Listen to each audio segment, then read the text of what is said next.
Coming up on Good Morning Waverly, some local high schoolers are showing up their skills at a national level. We'll introduce you to Waverly Shell Rock's Rocketeers. And the high schoolers aren't the only ones doing science. We'll talk to some Wartburg chemistry students who will be putting on a show this weekend. And we'll have your full weekend forecast coming up next on Good Morning Waverly.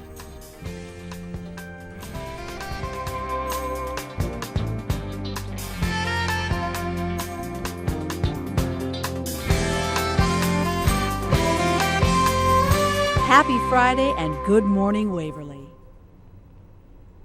Good morning, Waverly. I'm Shelby Grenath.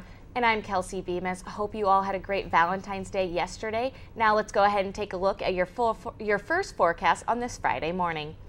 Outside, the temperature is in the mid-teens. There is some wind, 10 miles per hour with a relative humidity of 78%. Now that wind is going to pick up as we continue throughout our day. Let's go ahead and take a look at what we can expect. Around noon, it'll be near 20 degrees, the high of 21 degrees around 3 p.m. Like I said, that increased wind speed there, but we shouldn't see any rain or precipitation. Now let's take a look ahead at what we can expect this weekend. Tomorrow, it'll be a high of 21 degrees. Wind chill values will be in the negative degrees, though, as low as negative 10 there, but shouldn't be quite as fast, 5 to 10 miles per hour with a sunrise of 7:06. Okay, so looks like it should be a decent weekend. Yeah, it looks like it should stay fairly nice. We should be done with snow for a little while. So sounds good. Thank you, Kelsey. The Bremer County recorder has resigned this week after she was arrested for theft. Donna Ellison was charged with third-degree theft and misconduct in office. The Iowa Division of Criminal Investigation found over $500 of undeposited funds dating back to last May. Ellison was responsible for collecting and depositing the county's funds. County Auditor Shelley Wolf has taken Ellison's place until further notice. And members of the Waverly Area Veterans Post requested $200,000 to Bremer County. The group told Bremer County supervisors Wednesday the project is at a point where it needs the county's support. The Veterans Post has raised over $1 million so far. The estimated total cost is $2.5 million. The supervisor said a decision will be made before next Friday. One police officer traded his Waverly Police Department badge for one of a sheriff's deputy. Officer Matt Tite was sworn in at the Bremer County Board of Supervisors meeting Monday. Tite is now one of 10 deputies in the Sheriff's Office of Bremer County. The new deputy served on the Denver Police Department for 2 years, then joined the Waverly PD for 6. Tite is married to his wife Amber. They have an 11-month-old daughter, Elise. Waverly Shell Rock Large Group Speech will continue competition in Ames this weekend. 4 WSR students will perform Saturday on the ISU campus for a chance to bring home the All-State banner.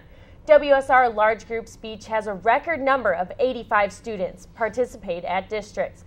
22 events made up of 79 students qualified for state. We wish all the performers the best of luck on Saturday. And if you are looking to buy a furry friend, the Cedar Bend Humane Society may have just what you need. In honor of Valentine's Day, tomorrow only the Humane Society in Waterloo will have all adoptions for half off the normal price. With the discounted price, cats will range from around $40 to $50.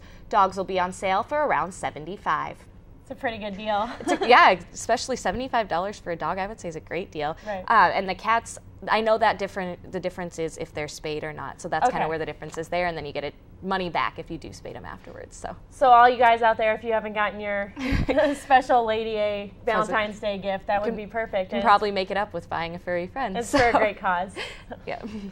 Now, it may be winter, but you can still check out the Waverly Farmers Market tomorrow morning. Luckily, this farmers market will be indoors. Doors to the Civic Center will open at 8:30 tomorrow morning. You can buy all of your farmers market favorites until 11:30.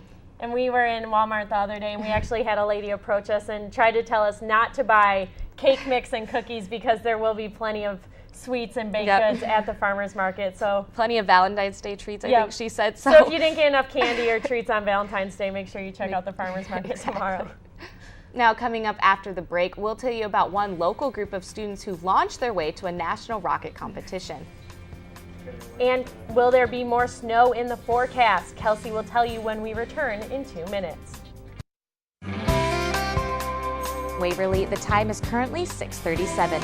Temperatures outside are in the mid-teens. There isn't any humidity or any rain, outside right now. Relative humidity of 78%. Wind coming in from the northwest, 10 miles per hour. Now that wind is going to speed up as we carry throughout the day. We will see temperatures will also warm up. We'll see lower 15 for, the mid will be 15 degrees. At noon will be just below 20 degrees, a high of just above 20 degrees as we carry into 3 p.m. Now let's see what will continue into tonight.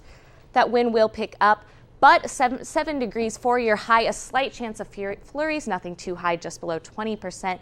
Wind, like I said, will be 10 to 14 miles per hour as we carry on into tomorrow. That wind is going to cool down. We will see negative temperatures for the wind value there, high of just above 20 degrees.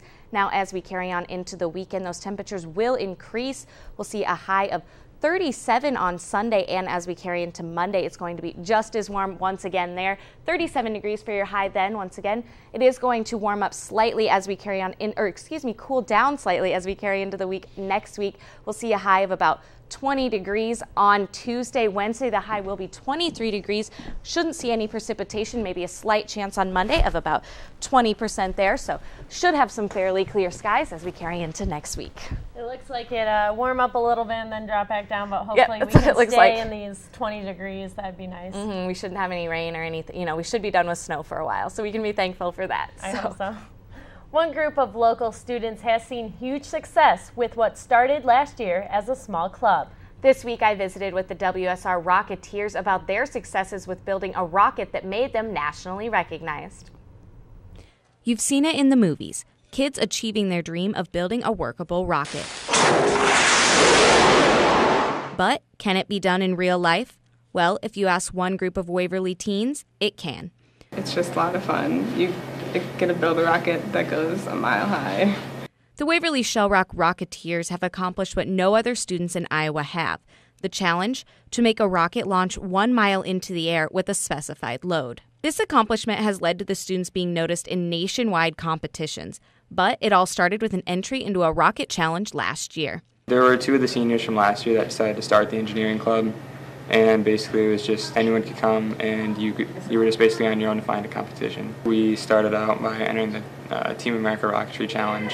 After placing 23rd with the top 25 teams advancing, the Rocketeers were able to advance to a national competition in Virginia. At the national finals in Virginia last year, our flight was good enough to qualify us for that. And so we qualified to do the Student Launch Initiative this year. The Student Launch Initiative, also known as SLI, presents data throughout the year to a team of NASA engineers. We have to write reports, I think 6 of them, and then after each report we have to present. There's usually 50 engineers, they say. It's over a webcam. And then at each one they've got the option to either approve it or deny it. So far they've all been accepted and we've gotten to move on. While the group has seen much success, that is not to say there have not been challenges along the way. We did a little bit of trial and error last year. Our first couple flights, we had some troubles with the parachutes deploying properly, and one time the shock cord broke. But yeah, you just gotta, every time if it fails, you just gotta go back. You gotta figure out what went wrong and how you can fix it and change it and then try again. Group members also say that through these challenges, there's much to be learned about building rockets. Like the bigger the rocket gets, a lot of times there's more complex parts. Learning all of the jargon, all the scientific words. While the club is educational, this does not mean the students haven't had their share of fun moments. Favorite part of being in the group is probably just being here, because it's really fun. We just joke around all the time. But then we need to get our work done, we get our work done. I like the people, I think, the most, and we have a lot of fun building the rocket, and it's a lot of fun watching it launch. For now, the Rocketeers have their eyes on one goal: to achieve and surpass the success they saw in their first year. So it looked like a lot of fun. Did you actually get to see them demonstrating rocket launches? They were actually still working on putting, all the pieces together. I know they've attempted, but they had to work some things out. So no, I didn't actually see one, but I look forward to finding out how they do at nationals. Definitely. And they are the only school in Iowa that qualifies in one of, like we said, 25 teams nationally. Wow. So yeah. Very cool. All right. In addition to their NASA presentations, the Rocketeers will travel to Alabama for the National Tart Competition this spring to follow their progress, like the WSR Rocketeers Facebook page. Next on Good Morning Waverly, Kelsey will sit down with Wartburg Chemistry Club members to discuss their upcoming demo show. We'll be back in 2 minutes. Welcome back to Good Morning Waverly. Now those looking for a family event this weekend are invited to attend a physics and chemistry demonstration show on Wartburg's campus. The show will be at 7 p.m. and will take place in the McCasley Lyceum located in the Student Center. Joining me now are Aditi Patel and Mary Gillespie from the Wartburg Chemistry Club to discuss the event. Thanks for joining me this morning. Now, first, can you guys kind of just explain what will be going on at the demonstration show? So basically what the demo show is all about is having different sciences like chemistry, physics, and engineering come together and put on what is the best that we have to offer. Okay. So how far in advance do you start planning this show? We started planning in before Christmas. Yeah. Before Christmas. Okay, how do you decide what experiments you're going to do in the show? Typically, we've stuck to what we've had in previous years. If we have new ideas, we try to see how they work and see if they would fall in our show lineup. So that's how we decide. Okay, and you mentioned previous years. This is the 6th annual, is that correct? Yes. So what kind of success or what kind of feedback have you seen from previous years? We usually have almost a full house, and there's kids that come back every year, particularly Boy Scouts, but also students from the high school who have seen this, and they get really excited. And it's just been great. We usually do have full crowds. Yeah, it's a pretty full house and a great night because students just love coming. I bet. So it's kind of a hands-on experience, if that how it was with the audience. What are some things that audience members can do? How can they participate? Starting at 6 o'clock, we have hands-on demos in the McCoy rooms that are close to the bookstore. And the audience members can come then and do any hands-on demos that we've got. And then sometimes during the show, like the liquid nitrogen fun time people usually are handing out flash frozen crackers and things like that. Okay. And now, how can all ages enjoy the show? I think that everybody kind of finds the child inside themselves when they come to the show. So it's a fun time because the explosions keep getting bigger and better, and there's different things you get to see that just showcase science. Okay. You explained these liquid nitrogen cookies. Now, what do those entail? I'm assuming they're safe. Oh, very safe. We have a food-safe liquid nitrogen doer, and if you put the food in there, it just flash freezes it, and then you eat the normal cookies, and you have steam coming out of your mouth. It's great fun. Okay. Now, are any of the experiments you guys do dangerous at all? And if so, how do you kind of have the safety precautions? One of the dangerous ones that we're doing this year, I guess, is the H2 plus O oxygen balloons. And so basically what it is 2 parts hydrogen to 1 part oxygen, and you put it in this big balloon and it explodes. And so the one thing we have to worry about is when we're transferring things over, static can cause it to explode within itself. And so these things that we carry them around in are like basically some sort of missile. When launched into something, can cause some damage. Yes. So what can people expect from this show? A lot of fun. Lots of fun. Yeah. To learn stuff. Oh, good. Does this event cost, and if so, how much does it? I'm not entirely sure how much it costs, but it does cost. Yeah, it costs the club some money to buy the materials, but for audience members, it's just free. There's a free will donation, but there's no admission ticket price. Yes. Okay. And once again, can you repeat for us the time and date and place for all of those who want to attend? It's in the McCasley Lyceum, and it's at 7 o'clock. Hands-on demos start at 6, and it'll typically go till 8. Okay. Once again, thank you guys for joining us Thanks, this morning. Once again, that event will be tomorrow evening in the Lyceum. Coming up next on Good Morning Waverly, 2 area schools are in Des Moines for the state wrestling duels. Shelby will show you how they're doing in their run for a state championship. And later we'll tell you about a turtle that is getting a new lease on life. We'll be right back in 2 minutes. Welcome back to Good Morning Waverly. Your time is currently 6:51, which means it must be time for sports. Last weekend at Wartburg was Unified Sports Day. Once a year, students get to help those with disabilities compete in athletic events. Over 120 athletes participated along with 160 volunteers. This is the 14th year Wartburg has hosted Unified Sports Day. We get to go, whether you're a football player, tennis player, basketball player, we get to go and we complain about tough practice, like how much conditioning we do, but then to watch them just be so happy to make a layup or something simple like that, it really teaches you about your life. On Tuesday, the number 10th ranked Janesville girls basketball team was in action at home against number 15 Clarksville. This was the 3rd time this season these two teams have met, and the Wildcats led 26-20 at halftime, hoping to beat the Indians for a third time. However, a strong third quarter for Clarksville put them in the lead and eventually gave the Indians the 53-50 victory over Janesville for the second round of the Class 1A Region 2 playoffs. Anna Backstrom led Janesville with 17 points and 14 rebounds, and Hannah Pope led Clarksville with her 18 points, 8 rebounds, and 4 blocks. On Monday, the Janesville boys basketball team would have a much different outcome than their female counterparts. They were also up against Clarksville at home for the first round of the Class 1A District 4 playoffs. Janesville started off hot with a 17-0 run, and they would never let up. By halftime, the Wildcats were up 37-14. The Indians only scored 6 points in the whole second half as Janesville took this one easy by a final of 60-20.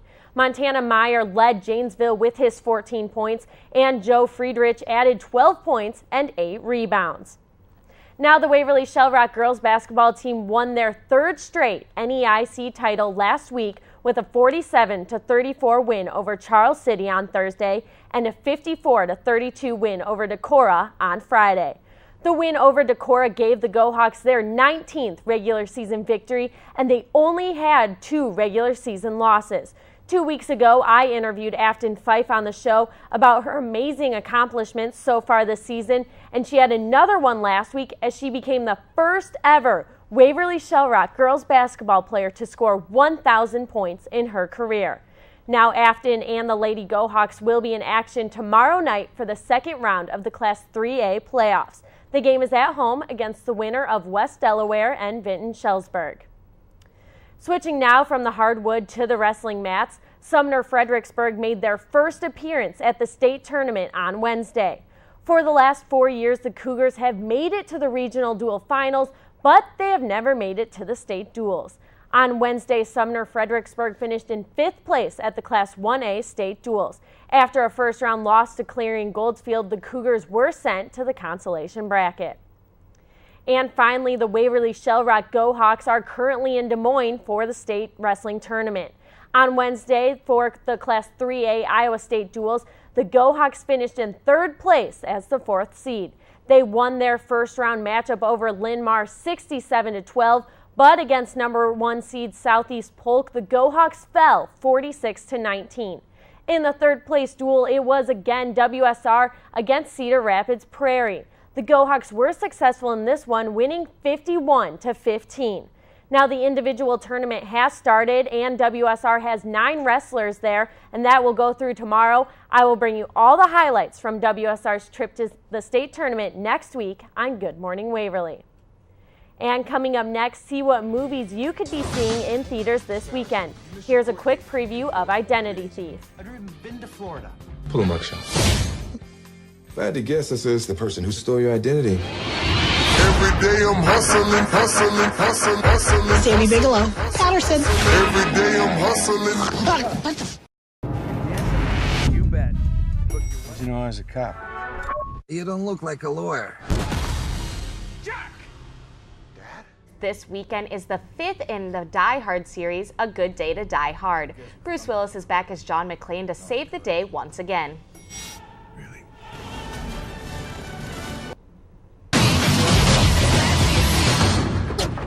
Oh, thank God. You're all right, though, huh? Yeah, rental car doesn't even have a scratch on it. Woo! That's great news. Car's fine. What's more important... And with a few less explosions, you can check out Identity Thief. Starring Jason Bateman and Melissa McCarthy, this comedy tracks a Colorado businessman's quest to find the person who stole his identity. Now, I actually saw Identity Thief this last weekend. It is a really good story, and it has more of a storyline than you would expect. You know, it kind of turns into this heartfelt story, but it is still full of humor. So I would say all ages, maybe not all ages, but it is a good movie. So. Okay, thanks, Kelsey. And now in national news, the Carnival cruise stranded at sea has officially made it back to shore safely. The cruise ship named Triumph left Galveston, Texas last week for a 4-day cruise in the Caribbean. A fire in the engine room cut off the electrical system and left the ship stranded on Sunday. Supplies from the Coast Guard helped all of the passengers get home safe and sound. And one sea creature didn't in Japan didn't need the help of the Coast Guard to get swimming again. This loggerhead turtle is swimming again thanks to a pair of prosthetic flippers. The flippers are attached to a jacket researchers strapped to the turtle's body. She was injured in a Japanese fishing net in 2008. And Pepsi is coming out with a new drink for breakfast. Get ready to kick the coffee to the curb for a new Mountain Dew Kickstart. This breakfast drink will have 92 milligrams of caffeine and only 80 calories. The new drink will come in an orange, citrus, and fruit punch flavor. You can pick up this new drink starting February 25th. Pretty interesting. You wouldn't think of drinking Mountain Dew for breakfast. No, I know. I mean, some people might drink Mountain Dew for breakfast, but it's not the common thing. So Right. I think it should be interesting, I guess. Right. Something different than your normal coffee, I guess. I guess so. Now let's go ahead and take a look quick at what your final weather is doing outside right now. As we carry into the day, we will see a high in the lower 20s, should stay fairly clear throughout the day. Shouldn't see any precipitation, but what can we expect coming up? Let's go ahead and take a look at that. Now tomorrow we will see a high of 21 degrees, Sunday a high of 37, and Monday also a high of 37. Very low chances of precipitation there, just about a 20% chance on Monday. Right. Looking for a good week then. It should be a fairly good week. We should be done with that snow for a while, hopefully. So. Perfect. And that's all the time we have for this morning. Be sure to tune in Monday night for the first for WTV News and Tuesday at 8 for a brand new sports night. And we will be back next Friday morning with another edition of Good Morning Waverly. Have a good day, Waverly.